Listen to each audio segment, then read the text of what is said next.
Sejam bem-vindos, bem-vindas à sexta edição do Festival Literário de São Gonçalo, com o tema Identidades e Territórios. Esse bate-papo agora de lançamento é com duas pessoas que, para mim, são incríveis. Uma eu já conheço há um tempo, conheço a sua história, e outra eu acabei de conhecer. Na verdade, São Gonçalo é um território muito grande e é incrível como cada dia a gente conhece alguém que está do nosso lado e que a gente não sabe que existe, né? E aí eu quero começar por ele, que é da casa, o Lucas Luciano, autor que eu conheci no Globo Repórter, falando sobre aqui, aplaudo para esse garoto aqui, pode ficar à vontade, que é do Morro do Castro, onde a minha avó viveu durante muitos anos. Ela que está falecida já tem cinco anos, então ela foi uma grande matriarca dali, porque naquele trevo ali, depois que entra, tinha o campo. Então ela deu doce durante muitos anos, fazia bolo lá na frente, caruru, que ela como uma boa maranhense, estava sempre fazendo esses desenvolvimentos com a população. E o Lucas vai contar um pouco essa história, conforme a gente vai acontecendo, a gente vai conversando. E eu quero chamar um cara que tem uma história também de superação super incrível.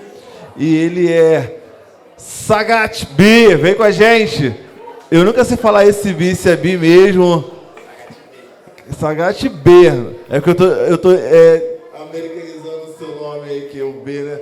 Mas assim, são dois caras potentes. Então, para que a galera de casa saiba quem são vocês, a gente começa a primeira rodada, vocês falando um pouco sobre vocês, e aí eu vou começar de lá para cá. Sagat B, quem é o Sagat, da onde veio, por que veio, para onde vai e por que vai? Boa tarde. Boa tarde a todos. Boa tarde. Meu nome é Fábio, artisticamente conhecido como Sagat B. Eu sou rapper, escritor, palestrante, sou ali da comunidade da Mangueira, creio que todo mundo conheça, ou já tenha ouvido falar, né? E hoje eu tenho 46 anos, mas infelizmente na transição da infância para a adolescência, devido ao ciclo social em que eu nasci e fui criado, eu acabei me envolvendo muito cedo na marginalidade. Fiquei durante muito tempo fazendo parte de uma facção criminosa, 12 anos privado da minha liberdade. Mas quando cheguei na unidade prisional, encontrei uma escola, né? E pude ter um contato íntimo com a educação, algo que não aconteceu na minha infância e adolescência, infelizmente. Minha mente mudou, minha consciência expandiu, minha vida foi transformada. Encontrei um projeto social que levou arte e cultura através do hip-hop, no intuito de me aproximar da música. Acabei me apaixonando pela literatura, ler fez de fato toda a diferença na minha vida. Como eu já disse, hoje eu sou músico, escritor, palestrante. E a gente veio conversar um pouco sobre essa minha publicação, que é uma autobiografia, que se chama um livro que se chama O Bandido que Virou Artista. É um livro que narra essa história de superação, e eu conto essa história mesmo antes da marginalização, né? O processo que se dá na mente do coração de uma grande comunidade, até que ela venha de fato se tornar um marginal, passando pelo tempo que eu fiquei envolvido com o tráfico na comunidade, o tempo que eu fiquei privado da liberdade de 12 anos, mas dando ênfase a essa transformação, que demonstra que numa situação mais degradante que seja, que não pode ser revestido com força de vontade e determinação, principalmente através da arte, da cultura, e a literatura teve um papel fundamental nesse processo, Fisco. Bacana. Luciano, não. Porque eu tenho costume de chamar todo mundo pelo sobrenome, né? Mas Lucas Luciano, fala pra mim, quem é você, da onde veio, por que veio, pra onde vai e por que vai? Boa tarde para todos. É um prazer estar aqui, né? Tá acontecendo muita coisa na minha vida nesse momento. E, como disse, meu nome é Lucas Luciano, eu tenho 20 anos e eu sou nascido e criado na comunidade do Morro do Castro, né? Uma favela ali em São Gonçalo, que é entre ali São Gonçalo e Niterói, tem uma parte ali. E eu escrevo poesia, escrevo crônicas, às vezes os dois misturados, né? Eu gosto de misturar essas diferentes formas, né, de escrever. Gosto muito de misturar essas coisas. E a minha poesia, eu estou aqui por conta do meu livro, que infelizmente hoje eu só tenho PDF, que graças a Deus vendeu todos. Quando ele fez o convite não deu tempo de fazer a nova remessa, aí no momento eu só estou com ele em PDF, mas é um livro de poesia em formato de cartas, que são cartas enviadas de uma pessoa durante a pandemia da Covid, que é um jovem que decide, durante a pandemia, escrever cartas para um velho amigo. E aí as poesias são essas cartas, assim. E que trata muito e relaciona muito com o tema do festival, que é muito sobre o lugar de onde eu vim, sobre a pobreza, sobre a favela, sobre como... Porque minha poesia nasce muito desse lugar. Então, pergunta de onde eu vim, eu acho que São Gonçalo está em muitas das minhas poesias, sabe? Está em muito do meu dizer, está em muito da forma de expressar. E reflete a minha identidade, assim. Então, eu acho que a minha poesia foi a forma que eu encontrei de escrever a vida que eu enxergo. Essa vida do olhar da favela. E, além disso, eu também estou me formando em jornalismo.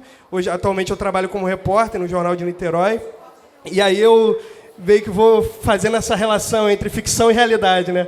A ficção como escritor e a realidade como jornalista. E é mais ou menos isso. Bacana, gente. Eu esqueci de fazer uma parada que eu acho muito importante já nessa segunda rodada, assim que começar essa gacha. A gente tentar fazer. A gente está aqui também com o nosso Moacir, nosso intérprete de Libras. A gente está pensando não em inclusão, mas em acessibilidade, que é uma diferença, né? Que nem todo mundo que está incluso tem acesso. Então a gente está pensando também nessa inclusão, mas na acessibilidade. Eu sou um homem negro, de 1,75 de altura, pele retinta, cabelos bem tonhonhões, tenho um sorriso largo, uso cavanhaque, uns olhos expressivos. E estou de camisa branca com o símbolo da Flisgo, com o nome Flisgo e o mapa aqui de São Gonçalo em digitais. Uma calça tie-dye, verde e branca, tá? Para vocês que estão aí de casa aí, que vão nos ver vão nos assistir, nos ouvir em algum momento. E aí, falando sobre identidade, vocês dois vão trazendo um pouco de território, né? O Sagat vai falando da vida dele, da trajetória, e aí o Lucas também vem trazendo um pouco desse lugar de São Gonçalo, dentro das suas poesias.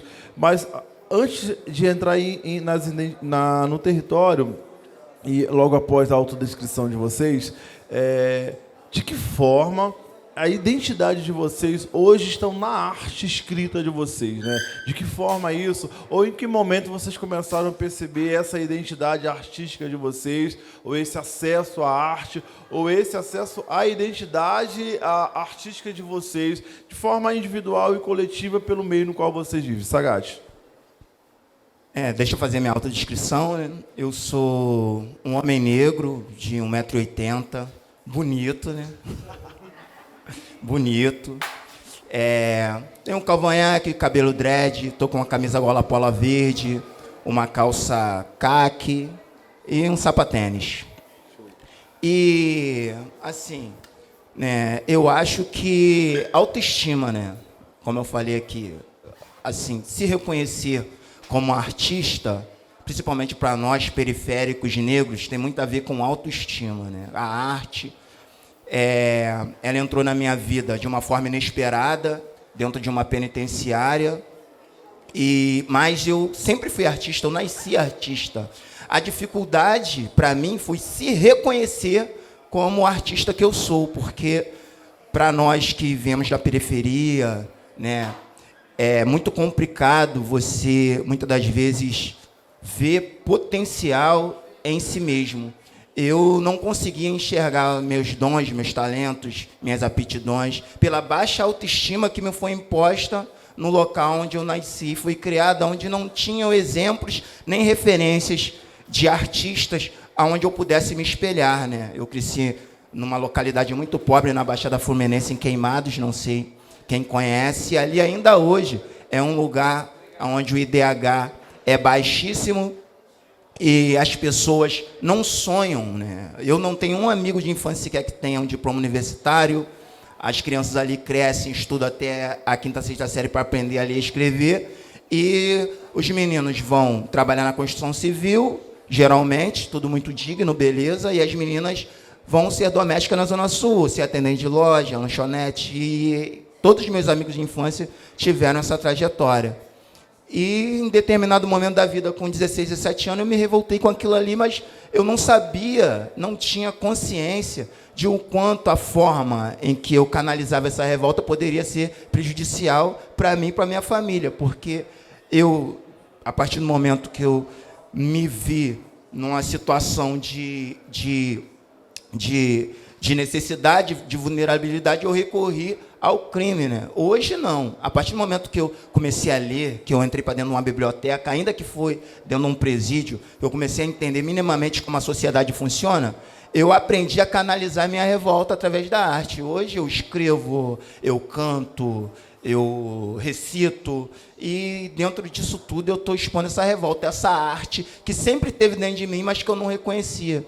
Eu acho que isso passa muito pela autoestima, né, do negro periférico, de entender o seu valor, de entender suas qualidades, seus dons, as suas aptidões, e lapidar isso de maneira a vir, de alguma forma, manifestar isso de uma forma artística.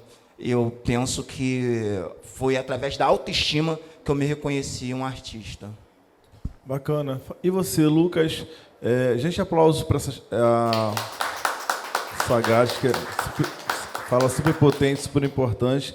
Lucas, sua autodescrição, por favor, e diz pra gente de que forma você consegue, em que momento essa identidade artística, da arte, da escrita, ela perpassa pelo menino. A gente está falando do Morro do Castro, né? Não sei se você viveu a vida inteira lá, mas até pouco tempo ele ainda é um lugar de marginalização, a visibilização, a publicização desse espaço, desse território na sociedade é um lugar de periculosidade, de bandidagem, embora a gente saiba que lá dentro não existe muita coisa boa acontecendo, mesmo que não seja publicizado. Porque depois eu tenho uma outra pergunta para fazer para vocês dois. Mas é isso aí. Tá bom. Eu sou homem, tenho cabelo crespo para cima. Eu estou com camisa branca, tenho uma camisa branca por baixo e uma outra camisa branca por cima. Sei mais, eu não tenho barba, tenho uma cara lisa. E é isso. E eu acho que essa pergunta conversa muito com o que ele disse, porque quando você vem de onde eu vim, você tem muita dificuldade de enxergar a possibilidade da arte, né, ainda mais como um trabalho, assim, como algo que pode ser exercido. E, como você disse, eu vim do Morro do Castro, um lugar que é bastante esquecido e que, de certa forma, a gente até brinca lá, que alguns não sabem que é de São Gonçalo ou de Niterói. Então, tem essa relação também. E eu escrevo poesias desde os 13 anos. E eu costumo dizer que o artista é quem tem algo a dizer. E eu sempre tive algo a dizer, mas quando você nasce na favela, quando você cresce lá, você não tem onde dizer. Ninguém te ouve. Então, a arte, ela nasceu na minha vida me dando uma oportunidade não de ter uma voz, porque a voz eu já tinha, mas de ter um lugar onde colocar a minha voz. A poesia, ela nasceu desse espaço de que eu tinha algo a dizer, eu queria denunciar o que eu estava vendo, eu queria mostrar o que estava acontecendo ali na minha vida em relação à pobreza, em relação à autoestima, em relação à depressão, em relação a toda a tristeza que aflige uma pessoa dentro da favela e que não tinha onde colocar esses sentimentos. Então, quando eu descobri a poesia através da educação, quando eu fiz a minha primeira poesia, e aí eu recitei numa aula de uma escola pública lá no João Brasil, que é lá no Morro do Castro, e aí eu vi a reação daquilo lá, e eu falei, caraca, é isso aqui que eu quero fazer. É isso que deu algum sentido, assim, é o prazer de fazer e também a gratidão de expressar, sabe? Eu acho que nasce muito desse lugar. E quanto mais eu escrevo, quanto mais eu me vou mostrando essa arte, mais eu me conheço também, sabe? Quando eu leio o meu livro, eu descubro coisas sobre mim, eu vejo coisas que eu não conhecia, coisas que são tristes, mas através da poesia elas ganham um significado. Então a poesia, ela dá significado à dor, ela dá significado à tristeza, e ela é onde eu me encontrei, é onde eu encontrei um lugar para falar, um lugar para ser ouvido. Show. Eu acho que dentro dessa construção, eu sou um homem periférico, na verdade sou um homem nordestino, né? Sou de São Luís do Maranhão, chego aqui aos 7 anos em São Gonçalo, tomo esse território para mim e eu faço questão, da onde eu vou, falar que eu sou de São Gonçalo. Não adianta. Diz que é de Niterói. Não, Niterói não é. E eu brigo quando falo que eu sou de Niterói. Não, Niterói não é São Gonçalo. São Gonçalo é muito maior que Niterói. São Gonçalo é muito mais pulsante do que Niterói. Amo Niterói, mamãe hoje mora em Niterói, estou sempre lá em Niterói. Mas a realidade na verdade, para mim, São Gonçalo hoje é um dos maiores polos de cultura do Estado e hoje um dos maiores polos de cultura do país. Quando eu começo a pesquisar São Gonçalo, eu sou da área de música, né? Eu venho para a cena produzir meus amigos que cantam muito, como aquele menino que estava aqui. Então, tem um coral hoje na cidade de amigos meus, que a galera canta muito, mas eles não tinham caminhos, né? Como você falou, não tinham esse lugar de visibilidade. Eu sempre gostei de publicidade, embora não, até meus 30 anos eu não sabia nem que existia faculdade de publicidade. Quando eu vou buscar uma faculdade para fazer, que eu me identifico com publicidade. E eu fui ver que eu já fazia isso há muito tempo. Produção eu já fazia há muito tempo dentro da igreja, enfim. E a gente vai ver como São Gonçalo é pulsante, como São Gonçalo ele tem esse lugar de produção. E eu tenho para um homem negro, né, eu tenho 2 filhas. E quando eu começo a escrever para potencializar outros homens negros. Pô, se o Alberto, que todo mundo conhece, que canta, não sei o que tal, o cara pode escrever. Então, posso escrever de alguma forma. Porque o grande poeta, o maior poeta vivo hoje, e que é o maior também visibilizado no Brasil, porque ele é um homem negro e retinto, de 98 anos hoje, que mora em Franca de São Paulo, Franca, São Paulo, seu Carlos de Assunção. Né? Ele é contemporâneo de Solano Trindade, ele é contemporâneo de... Abdias de Nascimento, Lélia, todos esses grandes nomes que a gente fala, Frei Caneca, Darcy Ribeiro, todo mundo bebeu nas águas dele. Todo mundo foi. Ele conhece, tem história com todo mundo.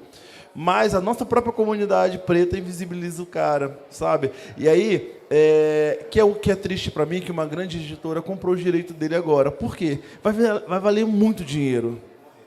Quando ele morrer, vai valer muito dinheiro, porque vão tecer uma história de marketing que ele foi contemporâneo de fulano, contemporâneo de Bertano, contemporâneo... E isso vai fazer com que... E aí eu fico pensando onde nós estamos. Por que eu estou falando isso? Porque a minha escrita também ela começa por uma necessidade como a de vocês. O Sagat, que está num lugar... Ele está em cárcere, né, privado da sua liberdade, e precisa também desafogar todos esses fantasmas, e tem essa válvula de escape.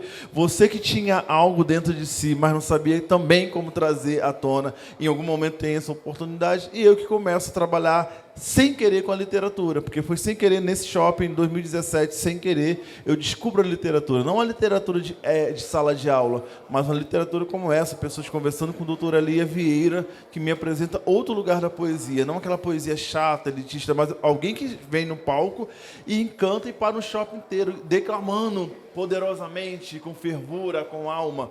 E aí eu pergunto de que forma o tempo geográfico de vocês contribui para que vocês se tornem o que vocês são hoje.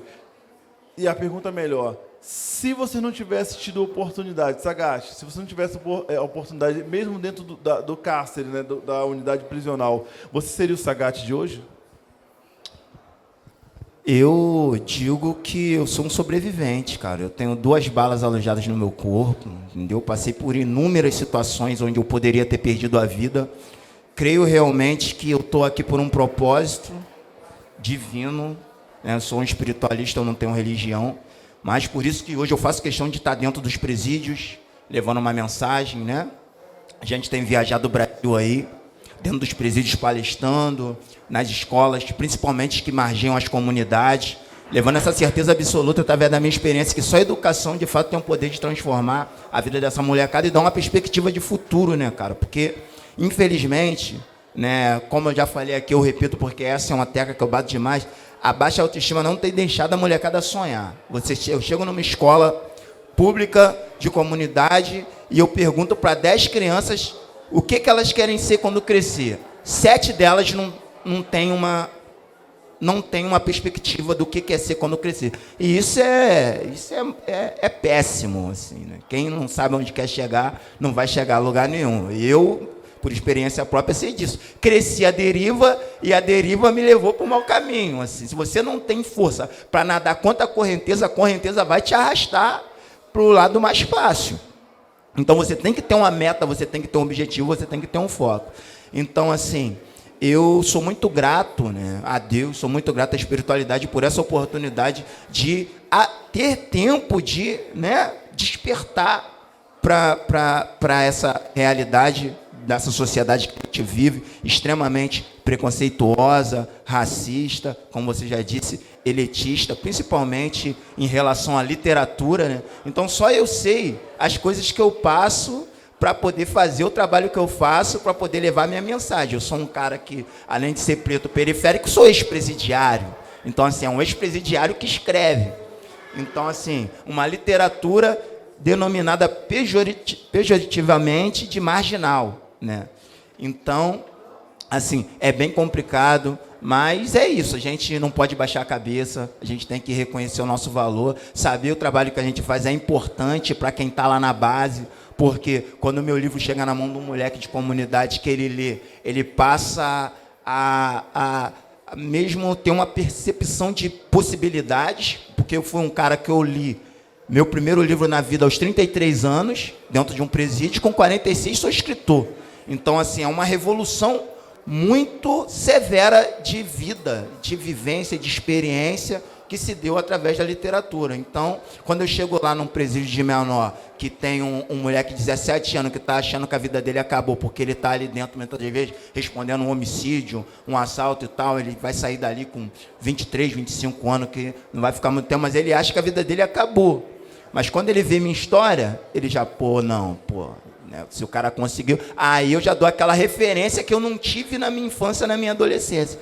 Então, assim, é muito importante o trabalho que eu faço, é muito importante o trabalho que o Lucas faz, de dar essa referência de possibilidades para a molecada, principalmente dentro da comunidade.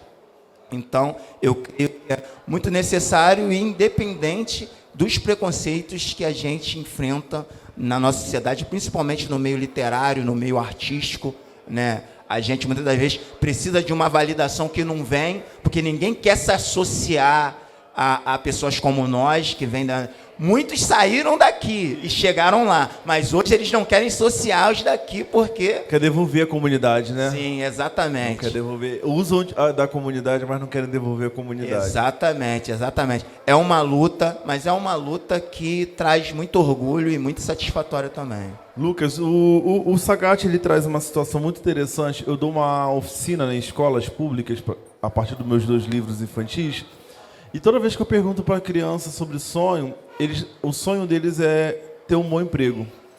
Não é mais um sonho de criança que era ser astronauta, ou seja, perderam essa capacidade da imaginação e da infância. Então, sendo adultalizado, como fala? Se tornando adulto muito cedo, né? E aí eu falo assim, vamos imaginar um céu azul, o que tem nesse céu? Um sol. Como que é esse sol? Um sol amarelo, né, tio? Não. O que mais que esse sol pode ter? Perdeu essa capacidade da imaginação, porque a gente tem que se tornar adulto muito cedo, né? E aí eu te pergunto, nesse processo, porque o processo do Sagat hoje é um caminho bem diferente, ele busca esse resgate dessas masculinidades em cárceres para uma perspectiva de masculinidades em liberdade, né? Com uma perspectiva de futuro. Você, quanto futuro jornalista, hoje um cara que está conhecido, possivelmente vai fazer palestra nas escolas. Como que você lidar com essa perspectiva de sonho e imaginação a partir de agora com seus textos? Muito interessante essa pergunta, porque como você falou agora, depois da reportagem, né, minha vida está ganhando uma dimensão muito bonita. Pode ser seu assessor, tá? Tem ganhado uma dimensão que eu nem tenho conseguido, assim, eu estou aprendendo a lidar ainda. Porque, como você disse, a gente não é treinado para estar aqui, sabe? A gente não é... Então, tem sido um lugar muito novo. E quando você fala dessa questão do sonho, eu tinha tudo para não ser um sonhador, assim. Do lugar onde eu cresci, eu estou aqui com a minha mãe, que infelizmente não teve a oportunidade de terminar os estudos, porque teve que casar, teve que trabalhar. Meu pai, que eu perdi meu pai com 15 anos, eu perdi meu pai, e que era o cara que provia em casa, então a gente ficou anos vivendo só de Bolsa Família, durante a pandemia recebendo ajuda dos outros, da igreja principalmente, que meu pai era pastor. Então, o lugar de onde eu vim, assim, a gente, antes da minha geração, do meu irmão que está na faculdade hoje, de mim que estou na faculdade hoje, ninguém tinha ido numa faculdade, ninguém tinha... esse lugar da faculdade, do ensino superior, esse lugar do escritor, é algo muito distante, mas mesmo assim, e aí minha família está aqui, não deixa eu mentir disso, eu sempre fui um cara muito sonhador. Mesmo diante de todas essas adversidades, assim, eu chegava para minha mãe, eu falava, mãe, eu vou ser escritor. Eu brincava com eles assim, vocês um dia vão me ver na televisão. Vocês vão me ver na televisão, vocês vão viver fazendo as coisas. Eu vou conseguir. E não era no lugar da arrogância, né? Porque quando a gente fala isso, a gente vira arrogante, né? As pessoas chamam a gente de arrogante. Eu falava isso na escola com alguns amigos da Zona Sul, eles falavam, pô, como é que você é arrogante? Ria da minha cara. Não é no lugar de arrogância, é porque quando a gente vem do lugar de onde vem, se a gente não criar essa autoestima na força, a gente é engolido pela sociedade. E eu conheço muitas pessoas de onde eu venho que foram engolidas pela sociedade. Então, hoje, eu estar nessa possibilidade de ter realizado muitos sonhos, de estar realizando muitos desses sonhos agora, e poder ser chamado, como eu tenho sido chamado para falar em alguns lugares, e poder falar é um privilégio gigante, assim. Mas eu sempre deixo claro que, infelizmente, a gente que está aqui agora, a gente não é regra, a gente é exceção. Infelizmente.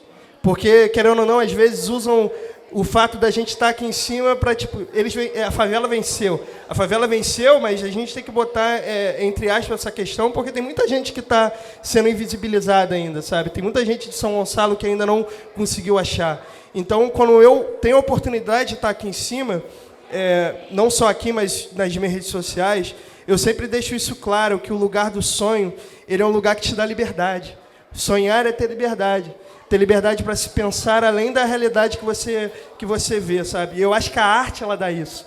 A arte, ela possibilita você imaginar o mundo além daquilo que você está enxergando. A poesia é isso. A minha poesia, por exemplo, eu descrevo coisas do dia a dia, o pão do café da manhã. Então, eu acho que é conseguir enxergar, sabe? É isso que eu tento passar para as pessoas. Conseguir enxergar além da sua realidade. Acho bacana, vocês vão trazendo muita coisa. Vamos para a penúltima rodada, hein, gente? Porque na última rodada, nas considerações finais, a gente vai ter que citar alguma coisa que não vale. Você vai poder citar, mas acho que eu queria uma construção daqui. Uma construção daqui. O que a gente possa falar a partir de versos com identidades e território. Porque vocês me dão muitos elementos. É freestyle mesmo, tá? Você está mais ligado nisso. Vocês falaram sobre essas questões de oportunidade de sonho, mas... E aí os dois trouxeram a palavra autoestima. É tão difícil pra gente essa autoestima. E aí na apresentação do Sagat, ele veio falar que ele é um homem bonito. Não, sou bonito. Como é difícil de se ver bonito, inteligente, como é difícil de se ver potência. Porque potência é alguma coisa transitória. Potência não, né? É algo... e não vai deixar de ser. Eu, por muito tempo... não me reconhecia, não deixava me reconhecer como um bom produtor. Na verdade, eu sou um dos melhores produtores do estado do Rio de Janeiro, se eu for pensar em literatura. Porque a gente tem uma conexão de curadoria muito grande. A pessoa fala, caramba, como você consegue reunir a galera? E eu falo, não, são amigos. Mas não é. A curadoria não é trazer nomes. A curadoria é o poder de concepção, de entendimento de um conceito, de público-alvo, sobre o tema que você quer discutir, de que forma cada mesa vai falar uma com a outra. E aí eu fico assim, cara, aí vocês estão falando sobre essa questão de autoestima, eu falo assim, é isso, a gente precisa se ver nesse lugar potente. E falo isso para perguntar aqui nessa rodada, nessa penúltima rodada, como é para você, cara, hoje está caminhando um best-seller, os dois, né, agora a partir de então, mas você como um ex-bandido, né, não sei esse termo ex-bandido, se fica legal, mas porque o tema aí que você está dizendo traz no seu livro, um bandido que virou artista. Como você está lidar com isso? Porque você também vai dizer para a gente que ainda você precisa de validações. Porque a gente está dentro de um território muito complicado quando fala da literatura preta, que eu acho que não existe literatura preta. Aqui existe literatura preta porque são 3 homens negros falando de escrita a partir da nossa perspectiva de homens pretos. Mas literatura é literatura.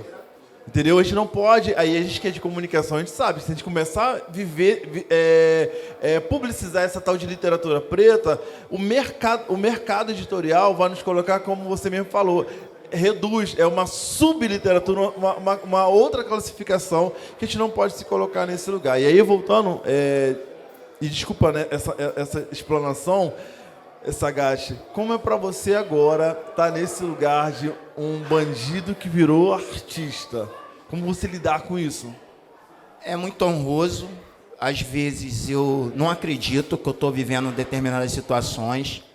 Eu fui para Paraty, agora para a Feira de Paraty. Eu palestrei em 4 casas em Paraty. E foi, assim, uma experiência sensacional, né, de chegar naquele lugar que tem toda uma atmosfera cultural e tá ali porque é também uma feira muito elitizada, muito branca, essa que é a realidade, e você poder estar ali, né, uma pessoa que teve privado da liberdade por 12 anos, passou por N situações de vida, e poder estar ali naquele local, né, expressando a sua vivência, né, falando da sua arte, né, das suas experiências, foi algo assim surreal. Sempre quando eu estou aqui no Rio e vou palestrar num lugar, eu consigo levar minha família, como na Bienal, que minha mãe estava ali sentada na primeira fila, no ler, para mim é algo que não tem preço, de fato, mas o que mais me deixa feliz, como eu disse aqui, o que mais me honra é poder ir num presídio, numa escola. Para mim, esse é o propósito do milagre que se deu em minha vida. Não é o glamour de estar numa Bienal de São Paulo, do Rio de Janeiro, estar numa feira em Paraty, ou estar viajando pelo Brasil, não. É poder estar, de alguma forma, mudando trajetórias, né?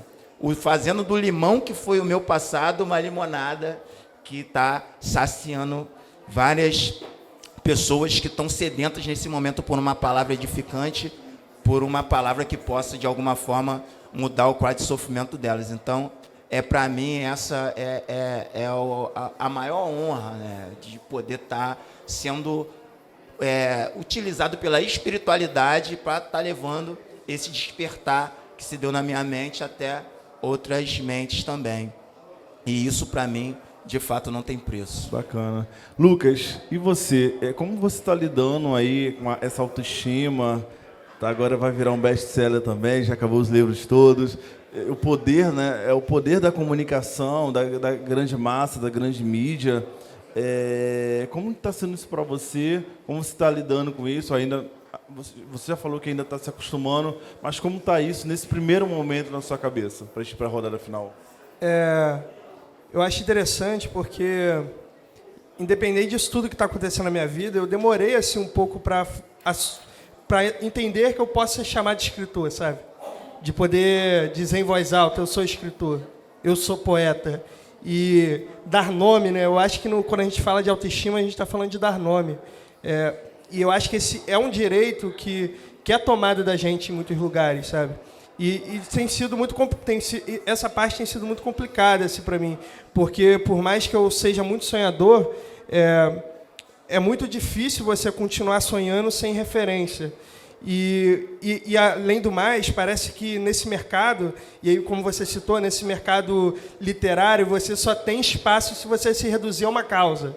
Então, meu livro de poesia, óbvio que tem relações, eu escrevo sobre raça, escrevo sobre favela, mas quando vão anunciar, é o escritor da favela, é o escritor negro, é o escritor...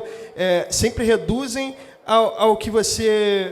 Eu estava até vendo uma frase muito interessante que diz que quando você diz escritor negro, ou escritor negro, né, a vírgula entre essa palavra, ela tem uma potência muito grande. E de você não se deixar ser reduzido pela sua causa. Você tem que... Porque quando você vem de onde você vem, você tem uma necessidade de ser um ser político, né? De se colocar. Você, infelizmente, não tem o direito de só ser escritor, né? Você tem muitas pautas, você tem muita coisa para dizer. Sabe? Você tem que dizer muita coisa para muita gente, sabe? E esse lugar de dizer... Por muita gente, sabe? Então, esse lugar político, e eu falo que é um lugar político, ser escritor periférico, seja negro, é um lugar político, querendo ou não, é um lugar político. E toda vez que você chega aqui, você se coloca como escritor, você está enviando uma mensagem que para alguns pode não ser tão legal, mas para outros é uma mensagem reveladora, sabe? Então, a minha luta é essa, a minha luta é para que a gente seja a regra, não a exceção. para que a gente seja a regra, para que não precise denominar um escritor negro, porque já parte do pressuposto de que é possível ser escritor negro e estar aqui em cima falando, sabe? Então, eu acho que parte muito desse lugar. É uma missão que eu tenho na vida, de fazer com que pessoas que vêm do mesmo lugar que eu consigam estar aqui hoje. Bacana, muito bom. Gente, estamos finalizando. Essas considerações finais, Sagate, e vamos ver se consegue fazer algum verso aí, algum poema, alguma coisa curta aí. Vamos ver. É desafio, irmão, é isso. Eu esqueci de dizer, o livro vai virar filme. Show.